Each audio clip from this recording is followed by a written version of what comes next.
자신의 삶을 열심히 살다가 졸업 후 처음으로 제가 이렇게 실물로 얼굴을 뵌 건 처음이에요. 그런데 엊그제 제가 뵌 것 같은 그런 친근하고 뭐라 할까요? 동안이라고 할까요? 그냥 그 모습이 그대로 계세요. 그래서 너무 깜짝 놀랐고, 아마 여러분들이 목사님을 편안하게 잘 이렇게 협력하신 것 같아요. 보니까 얼굴이 되게 밝으시고 너무 기뻤고요.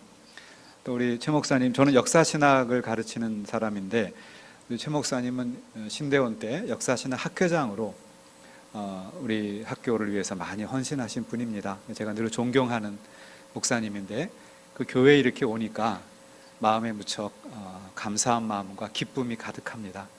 여러분도 함께 하나님의 은혜가 충만하시길 바랍니다. 예. 먼저 우리 한국의 어떤 상황을 좀 먼저 말씀을 드리면서 설교를 시작하려고 하는데요. 우리나라에서 10년마다 한 번씩 객관적인 통계를 내는 그런 한국갤럽이라고 있습니다. 아마 들어보셨을 거예요. 이 한국갤럽에서 보통 10년마다 한 번씩 종교 인구를 통계를 냅니다. 그 자료를 보니까요, 2004년에는 우리 한국 인구에서 54%가 종교가 있다였습니다. 그러니까 그건 기독교가 아니라 기독교, 불교, 유교, 하다못해 이슬람, 샤머니즘까지 다 포함해서 종교가 있다. 이게 54%였습니다. 2004년에. 2014년이 되니까 10년 만이죠. 딱 50%로 4%가 떨어졌어요. 그러니까 2014년만 해도 길에서 만나는 사람들의 절반만 종교가 있다. 그러면 그 가운데 기독교는 또 더 적은 거죠. 그죠? 그런데 이제 코로나를 겪었지 않습니까? 코로나를 겪게 되면서 이 한국갤럽에서 아마 더 궁금했던 모양이죠. 원래 2024년에 해야 되는데 벌써 재작년이 되네요. 2021년에 통계를 냈어요. 근데 놀라운 사실들이 발견이 되는데, 중요한 것은 이미 코로나 이전이라는 겁니다. 21년. 코로나 이전에 줄어들었고, 그리고 21년 코로나 이제 그때 한 거죠. 그때가 전체가 40%가 종교 인구입니다. 40%가. 그러니까 그 전에 2014년보다 10%가 팍 떨어졌죠. 세속화가 되고 코로나가 오고. 근데 그 중에 남성은 34%입니다. 여성이 56%. 그러니까 한국 남자 인구 가운데 신이 있다라고 하는 사람은 10명에 3명밖에 안 돼요. 나머지 신이 없다. 이렇게 보는 거죠. 그럼 그 가운데 기독교인은 더 적은 거죠. 그런데 이제 예를 들어서 19세, 19살에서 29살은 전체 22명, 그러니까 22%죠. 22%가 종교가 있다예요.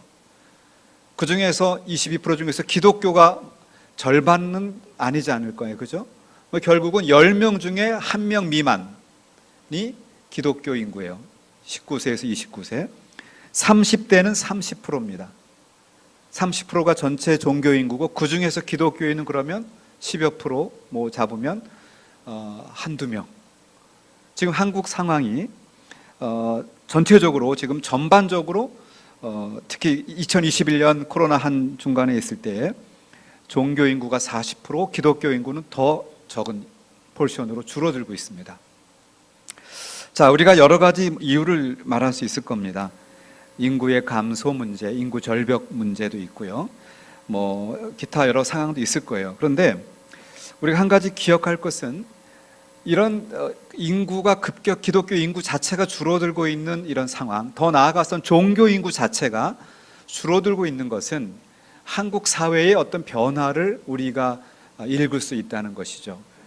한국 사회는 그러니까 어떤 영적인 일이나 혹은 종교적인 일보다는 개인의 즐거움, 나 자신의 어떤 그런 향락이라는 것이 굳이 나쁜 뜻은 아니겠지만 나 자신을 위한 인생이 더 중요하게 바뀌어 가고 있습니다.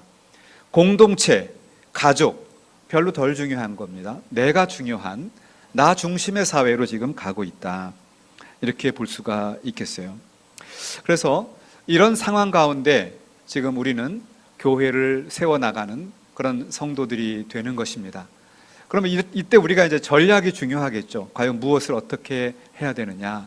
특히 오늘 제가 이렇게 보니까 오늘이 젊은이들을 중심으로 하는 20세에서 45세 중심의 인구들인데 그 연령대인데 그 인구가 제가 말씀드렸던 가장 지금 그 종교에서 탈종교화하는 인구가 제일 많은 세대예요. 그건 우리 교회나 우리 교단의 문제가 아니라 종교를 떠나서 그렇습니다. 이제 그런 상황. 그럼 이럴 때에 과연 우리가 어떻게 하나님의 그 복음을 증거할 수 있겠는가? 이것이 우리에게 주어진 숙제라고 할 수가 있습니다. 자, 이런 걸 전제로 하면서 제가 또 한 가지 좀 소개를 해드리고 싶은 것은 서강대학교의 어느 교수님이 한국심리학회지라는 게 있는데요. 거기서 2014년에 논문 하나를 발표한 게 있습니다. 제가 그 논문을 읽어봤는데 이분이 미국 남서주의 대도시에 거주하는 인구 400명, 주로 대학생들 혹은 젊은이들입니다. 400명을 대상으로 그 소위 말하는 이제 앙케이트 조사를 해서 얻은 결론이었습니다. 거기 보니까 아동기는 4, 5살에서 13, 14을 말하는데요. 아동기에 어머니와 아주 깊은 인격적, 애정적, 그리고 정서적 지지, 이런 관계를 가진 사람, 그런 경험이 많으면 많을수록 훨씬 더 자기 자신에 대한 긍정적인 자아상을 갖는다는 겁니다. 더 나아가서 다른 사람도 존중하게 된다는 것이었습니다. 그러니까 돌려 말하면 자기 자신에 대한 그런 긍정적인 자아상이 부족하거나 혹은 다른 사람을 존중할 줄 모르는 사람 속에는 아동기에 어머니로부터 정서적 지지와 어떤 그런 그 돌봄이 결여되어 있다, 이렇게 연구 결과가 나왔어요. 자, 제가 이 이야기를 총신대학에서 강의 중에 학생들에게 한번 한 적이 있었습니다. 얼마 전에. 그랬더니 어느 학생이 강의 마치고도 가지 않고 계속 남아 있다가 저한테 조용히 질문을 했었습니다. 굉장히 진지한 표정으로, 교수님, 그렇다면 만약 유아기 때 어머니와 정서적 유대와 혹은 사랑의 지지를 받지 못한 사람, 그런 관계를 가질 수 없었던 사람은 어떻게 되는 겁니까? 이렇게 물어보더라고요. 그 질문을 듣고 잠시 생각해 봤는데, 어릴 때 어머니가 일찍 돌아가셨거나 혹은 부모님이 이혼하셨거나 혹은 이런저런 질병이나 재정 이런 상황 때문에 어린 시절에 어머니와 밀접한 정서적 연대를 가지지 못할 환경이 있을 수 있습니다. 충분히. 자, 그런 경우에 해당되는 거죠. 자, 그러면 어떻게 할까? 그 질문을 듣는 순간 그럴 수 있겠다. 그러면 어떻게 이 문제를 해결하지? 그 본인이 해결할 수가 없는 거잖아요. 주어진 환경인데. 그 질문을 듣고 잠시 생각하다가 이런 생각이 떠올랐습니다. 학생, 그럴 때는 아마도 하나님께서 주변에 어머니는 아니지만 어머니와 같은 역할을 하는 어떤 분을 보내주실 것 같습니다. 그래서 육신의 어머니는 아니지만 그분과의 정서적인 연대와 지지를 통해서 그런 자아의 인격이 형성될 것 같습니다. 이렇게 제가 대답을 했더니 그 학생의 얼굴이 환하게 밝아지면서 돌아가는 것을 보았습니다. 사실 역사적으로 봐도 우리 장로교회의 토대를 놓았던 종교개혁자 존 칼빈의 경우, 칼빈은 5살에 어머니가 돌아가셨거든요. 그리고 이제 새어머니가 오셨지만 관계가 나쁘진 않았지만 좋지도 않았어요. 그냥 그럭그럭. 그 어머니에 대한 글은 안 나와요. 명칭이 안 나오고 있습니다.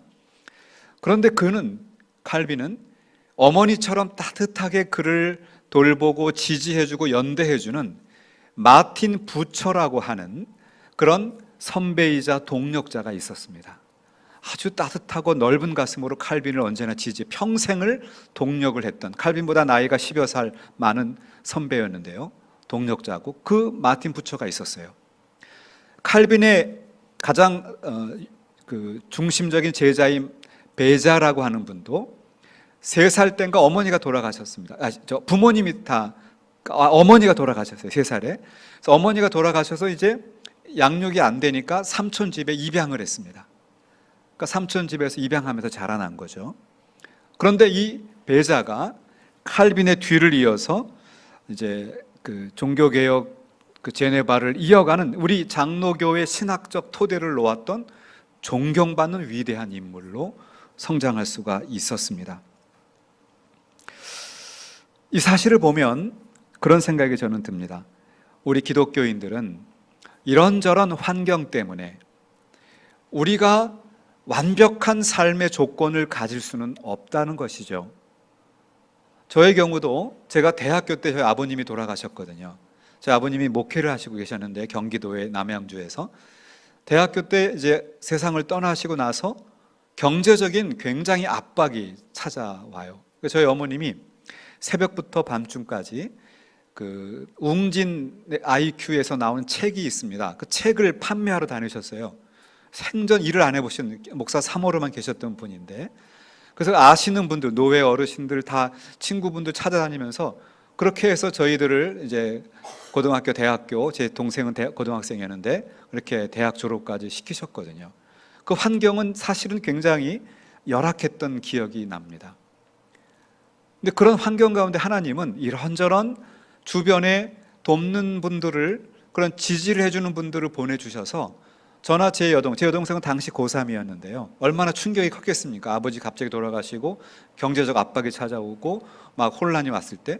그런데 이런저런 분들을 통해서 정서적인 그런 안정과 삶의 기쁨을 찾게 되고, 지금은 그 구교에서 지금 장로 부인이자 또 권사님으로 얼마나 열심히 잘 행복하게 사는지 몰라요. 제 인생을 돌아보면 하나님은 그렇게 하신다는 거예요. 그런데 하나님이 우리를 돕고 우리를 케어하시는데요, 하나님은 중요한 기관을 사용하십니다. 그것이 바로 교회예요. 교회는 에클레시아라고 하는 여성 명사입니다. 그리고 존 칼빈의 기독교 강요나 그가 위대한 스승으로 모셨던 어거스틴의 글들을 보면, 그리고 그 어거스틴의 또 스승이 되었던 키프리안이라고 하는 교부가 계시는데, 그런 분들의 글을 보면 뭐라고 말하냐 하면, 하나님을 아버지로 고백하면 우리는 교회를 어머니로 믿습니다, 이런 말을 해요. 우리가 하나님을 아버지라고 고백하는 순간 그 하나님 아버지의 아들 되시는 예수 그리스도의 그 죽으심과 부활하심 위에 세워진 교회가 우리의 어머니가 된다는 거죠. 여성 명사입니다. 그래서 교회를 통해서 우리는 마치 어린아이가 태어났을 때, 자, 여러분 어린아이가 태어났을 때 만약에 그 부모가, 어머니가 젖을 주고 이런저런 돌봄과 지킴을 하지 않으면 어린아이가 혼자 자랄 수가 없죠. 요즘에 그런 얘기를 하죠. 나는 하나님은 믿습니다. 근데 교회는 안 가겠습니다. 이런 분들이 소위 가나안 성도라고 하죠. 안 나가, 아예 거꾸로 하는 겁니다. 가나안 성도들. 굉장히 모순인 것은 이런 거예요. 나는 이 땅에 태어났으니까 더 이상 엄마 도움 필요 없이 나 혼자 자랄 거야. 나 태어났잖아 이미. 이런 거 똑같은 말이에요.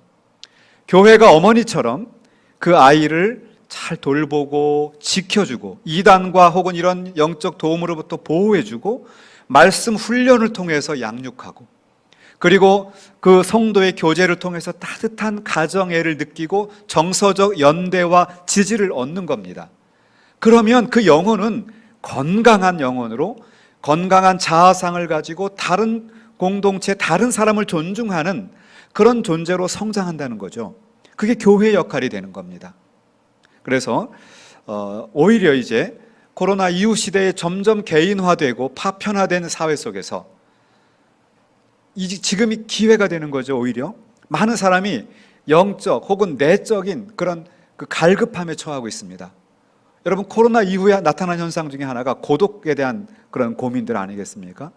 다 격리되고, 그리고 격리할 수밖에 없고, 모든 교제가 단절될 수밖에 없는 일을 겪다 보니 사람들이 굉장히 마음이 황폐해져 가는 거죠.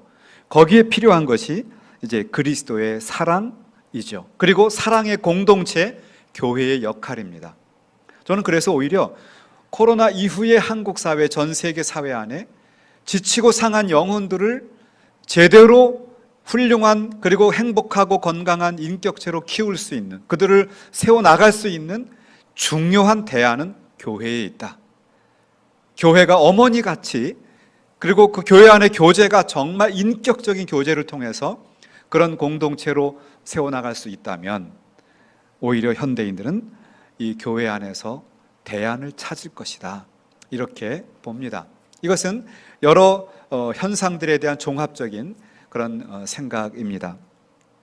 자, 오늘 말씀은 이제 이런 말씀을 우리가 전제로 하면서 말씀을 잠깐 나누겠는데요. 오늘 15장, 요한복음 15장의 말씀은 포도원 이야기입니다. 포도원 이야기. 유명한 이야기인데요. 저는 오늘 포도원 이야기 중에서 이거를 조금 더 넓은 눈으로 보기를 원해요. 보통 우리가 아는 포도나무의 비유는 예수는 참 포도나무고 우리는 가지다. 그래서 우리가 가지는 포도나무에 접붙여 있어야 살 수 있다까지는 우리가 대충 이해를 하고 있습니다. 근데 저는 오늘 성경 말씀을 근거로 조금 넓은 눈에서 바라보면서 이 시대의 질문과 고민에 대한 대답을 한번 같이 찾아보려고 합니다. 자, 먼저 참 포도나무 되시는 예수님이 나오고요. 그 다음에 농부이신 하나님이 나오는데요. 오늘 초점 중에 하나가 농부이신 하나님이에요. 포도원이 저절로 운영되는 것이 아니죠. 여러분 농사를 지어보신 분이 계신지 모르겠는데 저도 농사는 짓지 못했는데요. 제가 그 화초가, 저희 집에도 화초가 있고 많지는 않습니다만은 저희 연구실에도 최근에 제 교회, 제가 협동 목사로 있는데 협동 목사로 있는 그 교회 담임 목사님이 제가 이제 뭐 축하할 일이 있다고 그래서 뭐 이렇게 축하한다고 이렇게 나무도 보내주고 했어요. 그래가지고 이제 화초가 몇 개가 들어와 있습니다. 근데 화초의 이름이 떡갈고무나무하고 녹보수 이렇게 하고 난, 동양난, 서양난 이렇게 들어와 있는데요. 그래서 제가 떡갈고무나무는 제가 떡이라고 이름을 붙였어요. 떡이. 약간 촌스럽지만 정감이 있더라고요. 그리고 이제 녹보수는 녹이, 동양난은 동이, 서양난은 난이 이렇게 이름을 붙여서 이제 제 조교랑 같이 물을 열심히 주고 있는데요. 그 4-5개의 화초를 가꾸는 것도 쉽지 않아요. 그 물을 주는 날짜가 다 다르더라고요. 녹보수는 10일, 떡갈고무나무는 뭐 7일, 뭐 다 달라요, 이게 다. 나는 더 자주 물을 흠뻑 줘서 물을 빼라 하더라고요. 나는 키우다 제가 불안해가지고 하도 시들어와서 집에 아예 가져와서 제 아내에게 위임을 했습니다. 어려워요. 아주 어렵습니다. 자, 농부가 이 포도나무를 가꿀 때 포도나무 입장에서는 하늘에서 비가 내리고 태양이 있으면 저절로 자랄 거라고 생각하는 건 착각이라는 거죠. 농부가 때가 되면 이런저런 돌봄을 통해서 물을 주기도 하고 추우면 바람도 막아주고 또 이런저런 뭐 벌레나 다른 짐승들이 오지 못하러 가꾸고 하면서 정말 24시간 지켜야 그 포도원이 지켜진다는 것을 저는 배웠어요. 그 화초를 기르면서. 우리를 돌보시는 하나님은 우리가 의식하는 그 순간만이 아니라 24시간 365일을 우리를 돌보시고 보호하시고 정서적 지지를 하시고 우리를 이끌어 가시는 살아계신 하나님이신 줄로 믿습니다.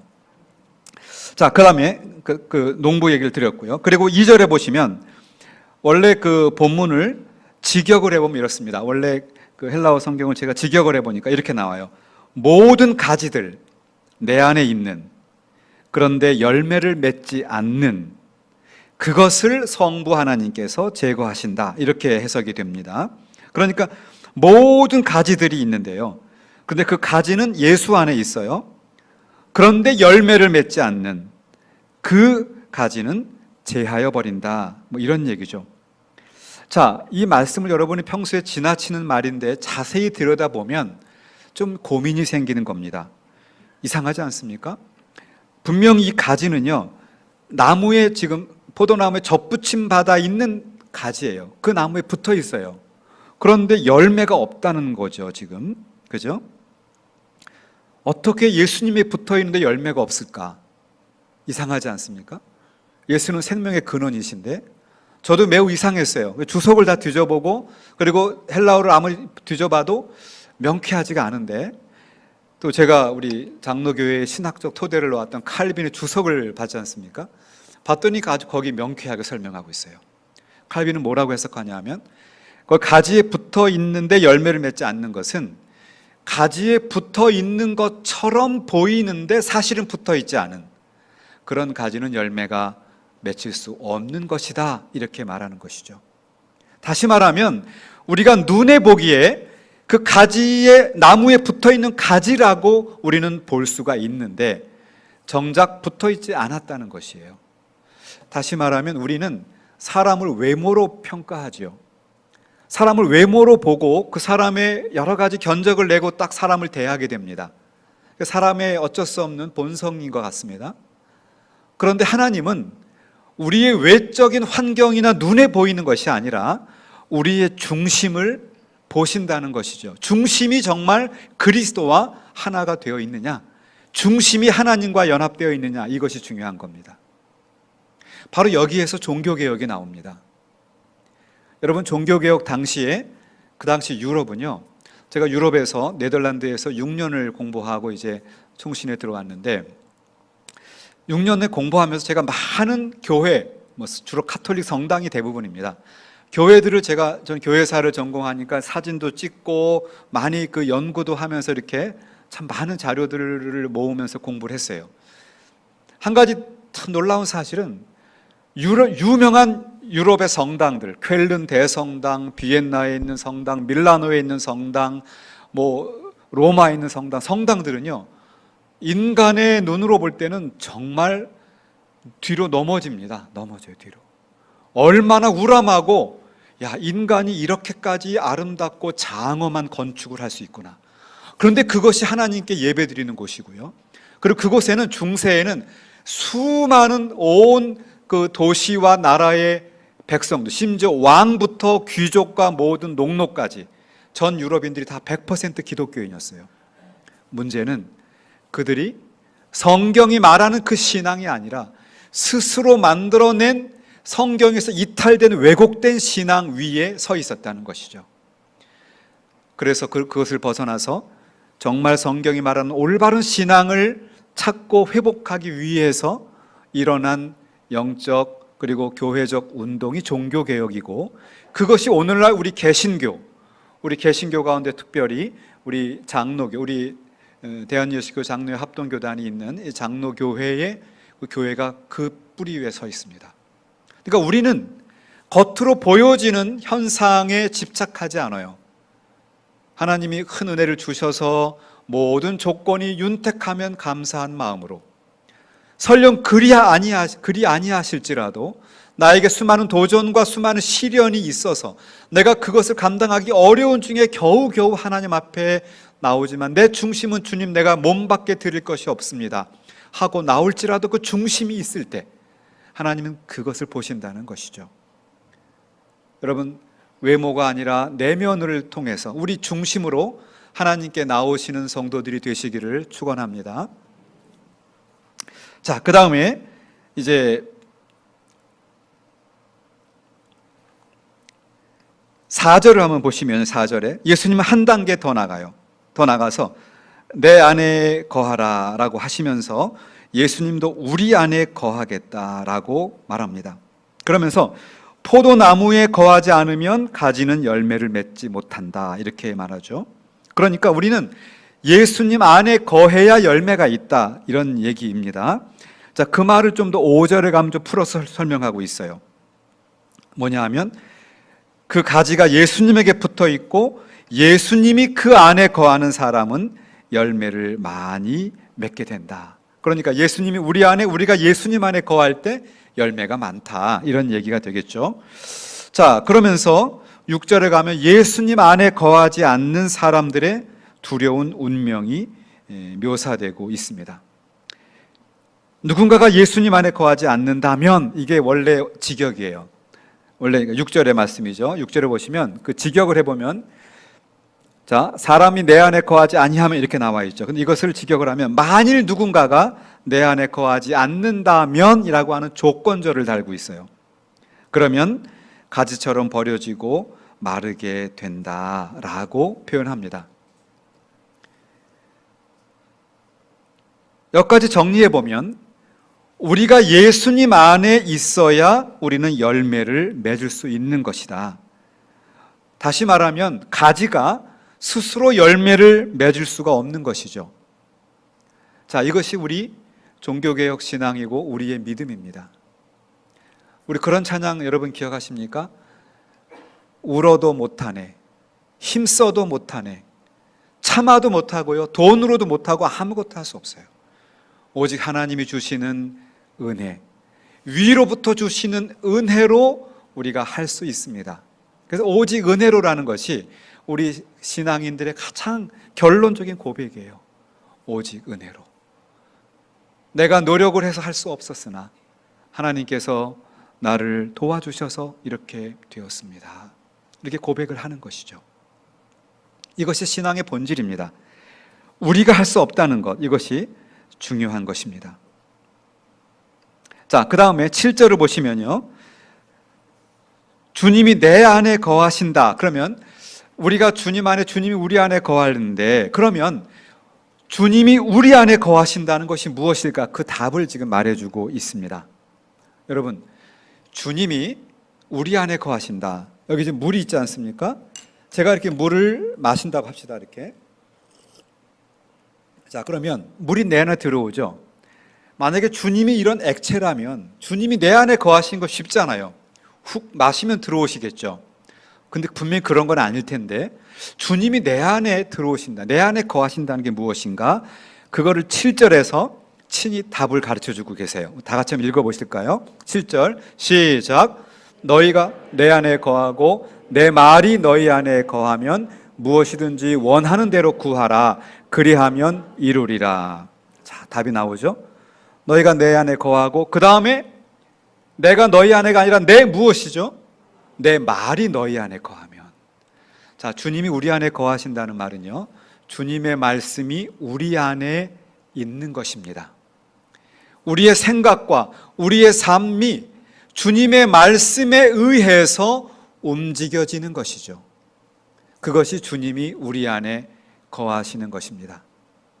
여러분이 날마다 새벽 기도를 통해서나 큐티를 통해서나 성경 통독을 통해서, 제가 여러분 주보를 제가 올 때 울산역에서 시간이 좀 남아서 여러분 주보를 봤어요. 궁금해가지고 봤더니 성경 통독반도 있고 굉장히 성경을 많이 보시더라고요. 아주 귀한 일인데요. 이처럼 여러분 늘 말씀을 묵상해서 말씀이 충만하게 사는 것, 그것이 주님이 우리 안에 거하시는 겁니다. 예수님 친히 하신 말씀이에요. 내 말이 너희 안에 거하면 너희가 무엇이든지 원하는 대로 구하라. 이루리라. 이루시는 여러분이 되시길 바랍니다. 그러기 위해서 주님의 말씀이 여러분의 삶 안에, 여러분의 입술에, 여러분의 생각에, 여러분의 심령에 충만하시기를 바랍니다. 그것이 주님이 우리 안에 거하시는 것입니다.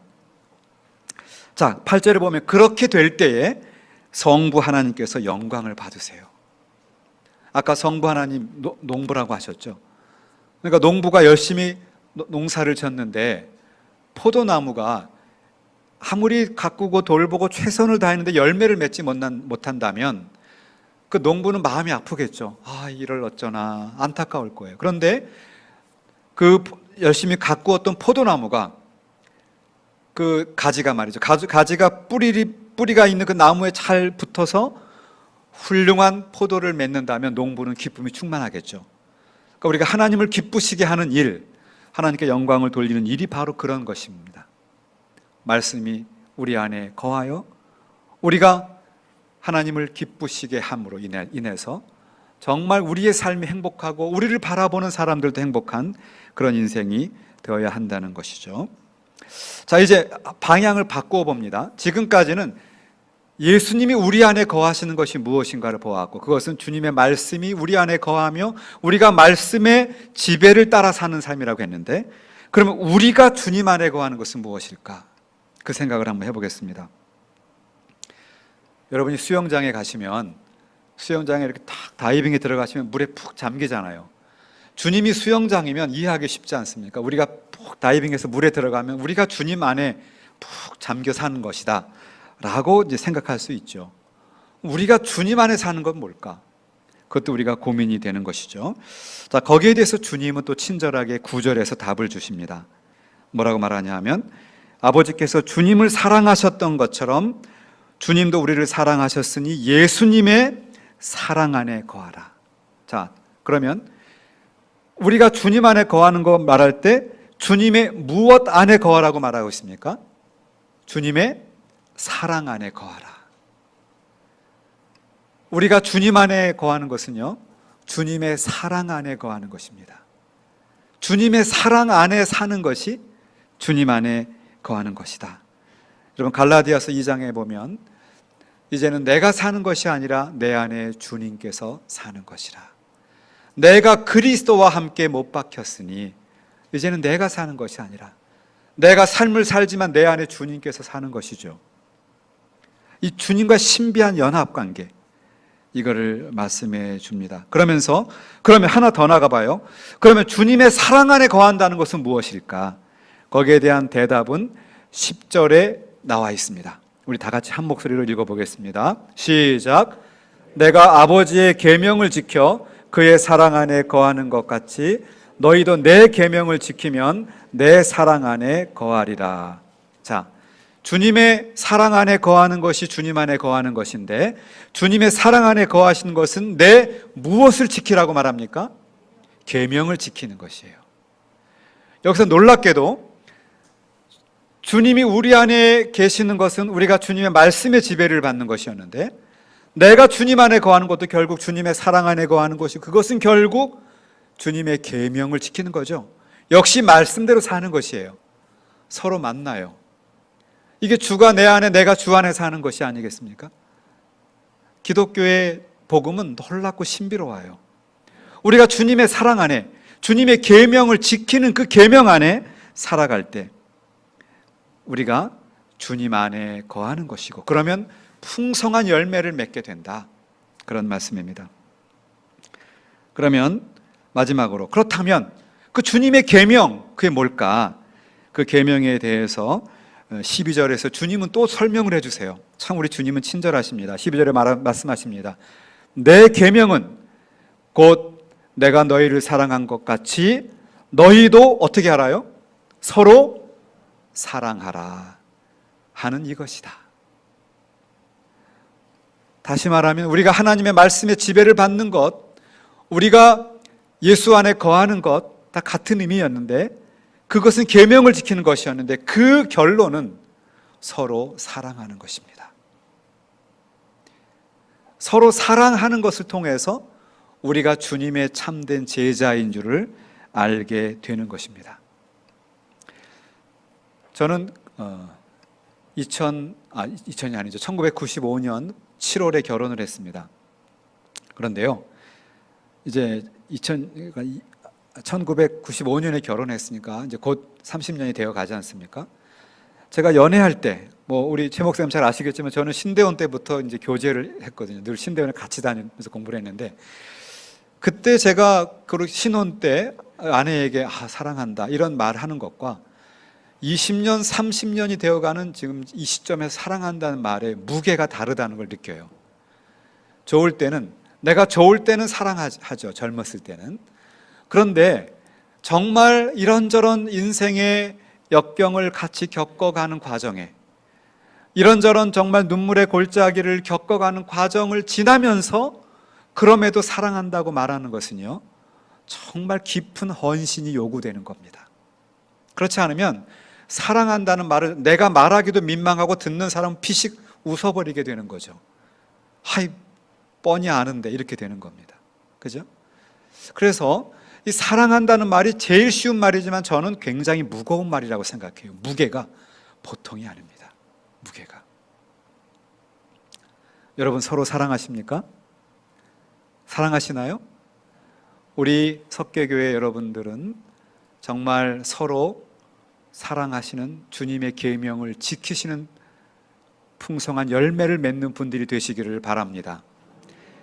그것이 우리가 주님 안에, 주님이 우리 안에 거하시는 것이고요, 그것이 열매를 맺는 것이고, 그것이 우리가 하나님의 자녀임을 증명하는 시금석이 되는 것입니다. 그런데 이 사랑의 정도, 이 사랑의 기준, 사랑의 스탠다드, 그게 뭘까?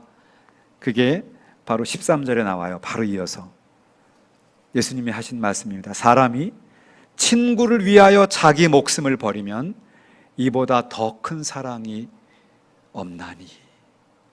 여기서 예수님은 자신의 십자가의 사랑을 말씀하고 계십니다.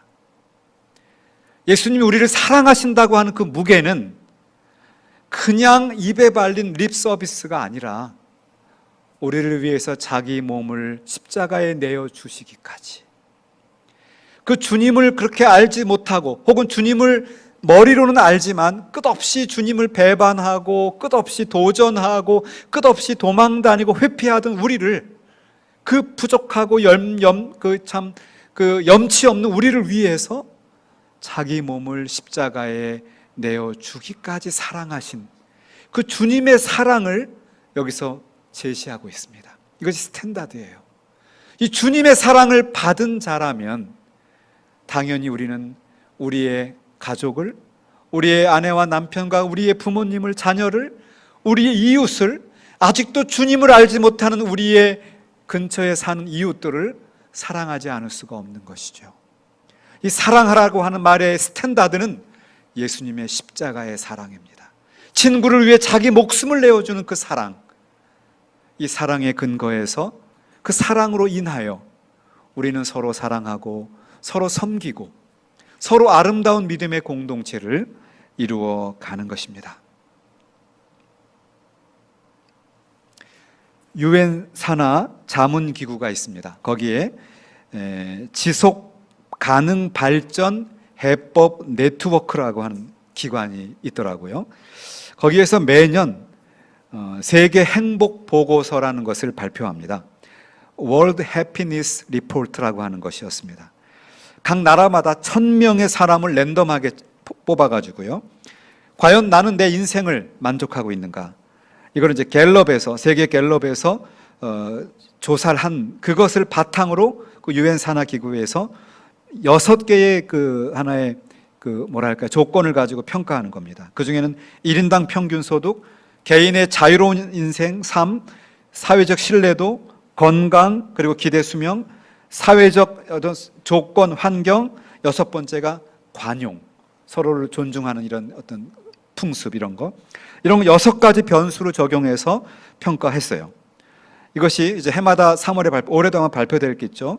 이게 지난번에도 발표가 되는 3월에, 그때 그 자료를 보니까요, 그러니까 2022년 작년 3월에 발표된 겁니다. 올해도 3월에 또 나올 거예요. 거기 보니까 1등부터 10등, 나는 행복하다라고 그렇게 스스로를 밝힌 나라가 핀란드, 덴마크, 아이슬란드, 스위스, 네덜란드. 역시 북유럽의 사회적 보장이 잘 되고 이렇게 살기 넉넉한 나라들이 다 5등까지 차지했어요. 그리고는 독일이 14등, 미국은 16등, 프랑스가 20등. 아시아에서는, 제가 아시아가 궁금했는데, 아시아에서는 대만이 26등, 일본이 54등, 한국은 59등이었어요. 놀랍게도 경제력이 비슷한 일본이나 대만과 비교할 때 한국이 오늘날, 여러분, 한국은 경제 10대 강국입니다. 군사력은 세계 6대 강국이에요, 우리가.